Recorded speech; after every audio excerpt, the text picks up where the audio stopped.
Alors cette formation leur rappelle les principes de l'observation, les lois qui régissent les élections. Et comme vous le savez, ce code a évolué. La Constitution aussi a évolué. Et c'est important pour nos formateurs d'échanger avec des gens qui sont informés, avec des gens qui, en matière de loi et surtout en matière électorale, sont avisés. Nos perspectives, c'est de faire en sorte que nous puissions faire le moins d'erreurs possible et d'avoir la posture de l'observateur et non la posture du juge. C'est pour former des formateurs qui, à leur tour, vont former des observateurs électoraux que nous allons déployer sur toute l'étendue du territoire national déjà à partir du 9 janvier 2026. Nous avons 546 arrondissements.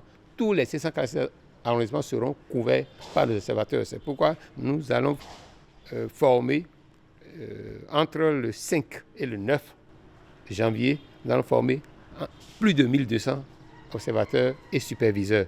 Ces observateurs qui seront sur le terrain vont envoyer directement à une structure que nous appelons la salle de situation électorale, qui a 3 chambres. La chambre technique, la chambre d'analyse et la chambre d'alerte et de réponse immédiate.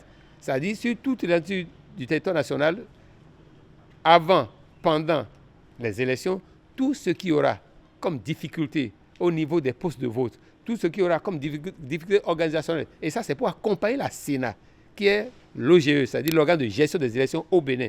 L'ensemble des participants ont des backgrounds solides, déjà en matière électorale, en matière d'observation.